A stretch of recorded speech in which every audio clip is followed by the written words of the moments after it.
Hey guys, my name is Nora Franch, and welcome to the podcast Grateful Blessed Mess, daily reflections for those in the 12 steps. I am a fellow 12-stepper and certified mindset coach, and I am here to introduce you to the value of mindset coaching in your 12-step journey. So if you feel like you are stuck in the steps, if you're slipping and sliding with your abstinence, mindset coaching may help you as it did me, and you can find me at catholicmindsetcoaching.com. These episodes are meant to invite you in to consider the truths of 12-step wisdom and to join in the very real struggle of living them in action. I hope that it feels almost like a mini meeting, and I invite you to contribute your own share on the Grateful Blessed Mess Facebook group to keep the discussion going. My comments are based on my own experience, so feel free to take what you like and leave the rest. But my hope is to encourage you on your own daily 12-step journey. As they say, you cannot stay clean on yesterday's shower. So without further ado, let's begin.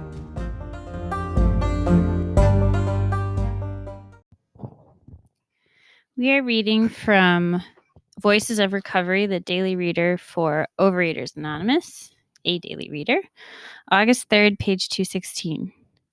After all, nobody expects us to be perfect. We say, we can strive for progress, not perfection. Such reasoning only delays our recovery. The sixth step calls for us to be entirely ready to have God remove all our defects of character. Those of us who take this step with the total commitment required to make it work, do indeed strive for the ultimate refinement of our character. The 12 and 12 of OA, page 55. And the reflection. In step 6, I use love, insight, and vision to release my current identity and self-image and open myself to further growth and recovery. I remember my ideals and dreams, and I pay attention to them. The sixth step is not about being controlled or coerced toward perfection, as my disease would have me believe.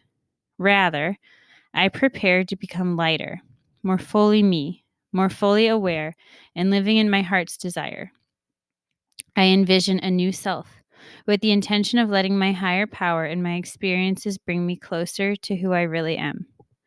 While this is, at times, a gradual and contemplative process, I am also in the sixth step anytime I approach my life with openness to what the moment may show me. Okay. And I want to read the sixth step to you all, just so that we have a refresher. So step 6, we're entirely ready to have God remove all these defects of character. So defects of character are a huge part of working our program and finding recovery. And that was something that really eluded me for a very long time, I think. It was something that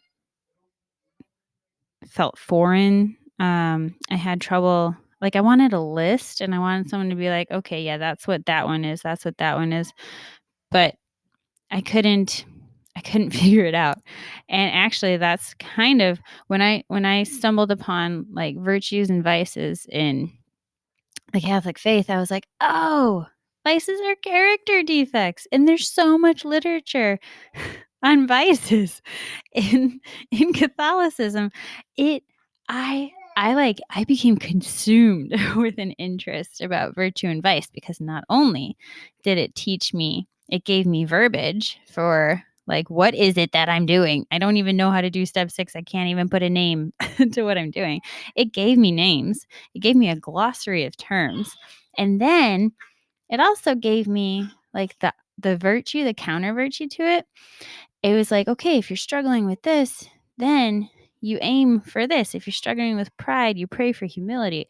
If you're struggling with greed, you do generous acts. If you're struggling with envy, you find gratitude. And if you're struggling with, with sexual indiscretion, you seek for temperance and you seek for knowing your identity. It was like, oh, like for every single thing that I was doing, it was like, yeah, you're doing that. You're human. That's kind of why we're talking about it. And then here's what you can work towards. Here's what you can pray for. Here is the goal. And Also, know that you're not at that goal yet because, again, you're human, you're on the journey. We're perpetually climbing towards, towards the best version of ourselves. And we're never going to be there. We're always going to be approaching it, though. And that's not something to be like, oh, what's the point? It's like, I can always become more than I am. And I think that's incredibly inspiring. I think that's so freaking cool. Okay. They talk about here more fully me. And I think that like when I first came into the rooms, really I wanted to stop eating to the point I was ill. I wanted to stop making myself physically sick. I wanted to be thinner than I was.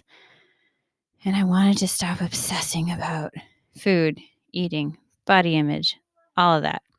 Like, I definitely came for the vanity mostly, like they say. The sanity came later. It's still coming. But that's what brought me in. And then I didn't even know that there was like a more full version of me. I didn't know that. I didn't know I was a shell of a human. I didn't know that there could be a time where I actually loved being alive and really enjoyed living my life. And there are many days where I do feel that way. I still have days where I don't.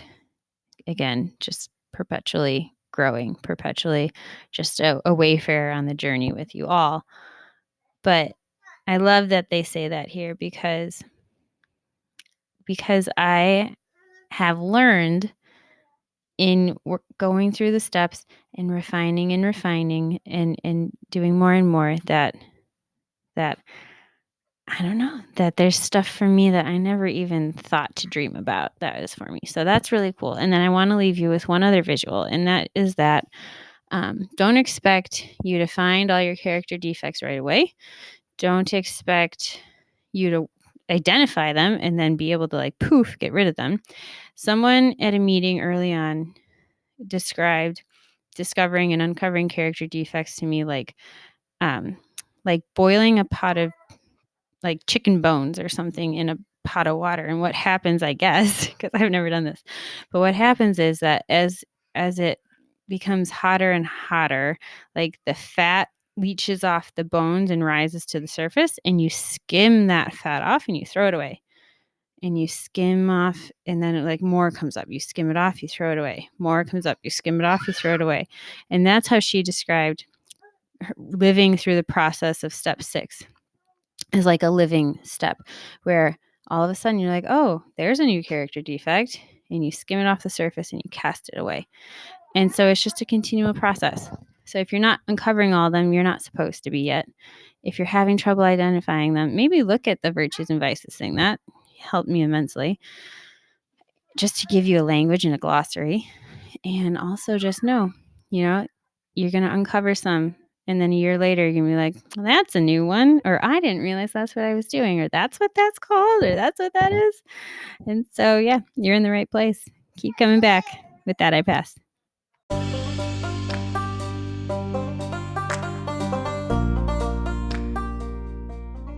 Thank you so much for listening to today's episode. If you feel that mindset coaching could help you on your 12-step journey, please feel free to reach out and find me at catholicmindsetcoaching.com. But more than that, it's important to me to give listeners like yourself a place where you do not need to feel alone on your 12-step journey. And for that reason, I've created a Facebook group. It's called Grateful Blessed Mess.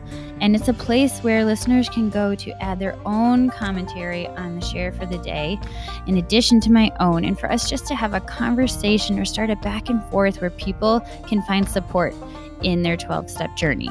This is not a replacement for 12-step work. This is something outside of the 12 steps. It is simply something that has a heart for the 12 steps and those who are in it. And so, welcome. If you're here, chances are you may also be a bit of a mess. And I hope that you can learn to find some gratitude in the blessings that have come from your messes.